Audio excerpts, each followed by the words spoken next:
Okay. So let's talk about how, the experiences you've had in your life, even especially as a child, affect everything that you do as an adult. Um, I was, I learned very early on in life. When did you learn that your mother or father, or both, would not protect you?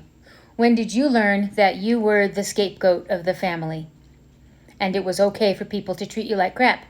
And if you had a reaction, you were the whiner. It's your fault they treat you that way. If you didn't whine so nicely for them, maybe they would stop. Just ignore them. Don't whine. Don't say anything. Just ignore them. Because everything that everyone else does to you is your fault. That's the lesson I learned.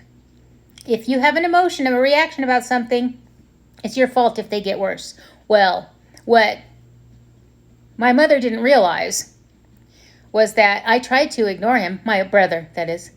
I tried to ignore him. And it made him it lit up the fire in him. It made him go harder on me, much harder on me. He would be poking me with T-pins. He would be tormenting me. I couldn't get away from it. And finally, I would get so reactive that all he had to do was look at me, and I'd be like, stop! And I'd beg him, please leave me alone. Just leave me alone. I'd be crying. And he would mock my crying. And then my mother would yell at me, stop whining. He only does it because you whine. Or he's just teasing you. Really?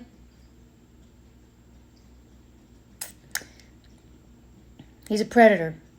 Or he was. He lives a pathetic life all by himself now. Wonder why. I figure that, and this is harsh, I have no illusions that I won't get a call that says, hey, Pat, your brother OD'd. Or something. And I won't cry. Not because I hate him, because I'm not surprised. I'll cry for my mother because it will hurt her. Because she's still in denial about everything. About everything. I was reactive. I worried too much. I was constant, what do they call that? Survival mode. Hypervigilance. I had PTSD and hypervigilance for as long as I can remember, and it got really, really bad when I hit about 8 years old. 8 years old. That's when it got really bad. So I had to make sure that I did everything perfectly, and you can't. And that I was perfect. And you can't be. And then they discovered my talent. And that became a different kind of nightmare. It made my brother hate me even more. Not really hate me, resent me. He was such a narcissist that he helped me have doubt about anything that I could do well. Sing, play a guitar. It made me hypercritical about not being perfect. So practicing is tough for me to this day. I'm 58 freaking years old. And practicing is tough because if I make a mistake, I'm fully expected for somebody to be like, see, you're stupid. You can't do anything right. You don't know how to play that. You're stupid. And you're ugly and you're fat and you're selfish and you're thoughtless and inconsiderate. Those are all the things I heard over and over and over and over and over again. So that's the movie in my head. I had to do everything that everybody else wanted. Now, this all applies to dieting and how I dieted myself up to, at one point, 400 pounds. I'm not at 400 pounds now. I'm at about 230. 234.3 to be, or 8 to be exact.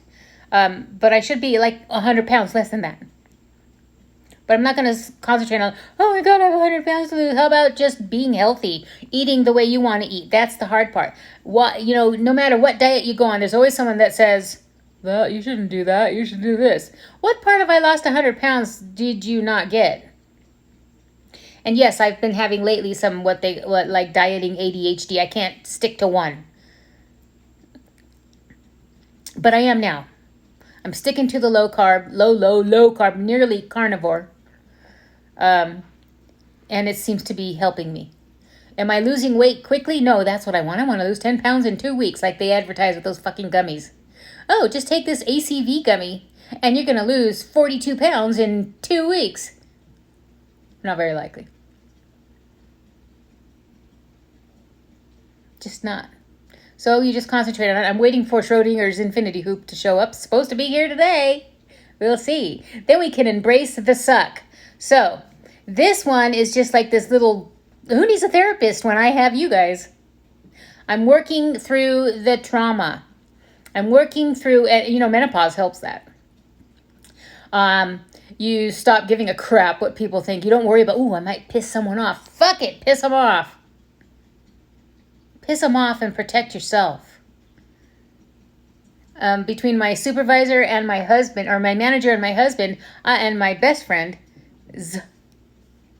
I have figured out that it's okay to make people mad because you're going to have these people that have your back.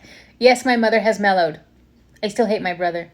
My brother is not allowed to touch me. I can say hi to him. I can hug him if I want to, which I never want to, but I do sometimes because he's pathetic.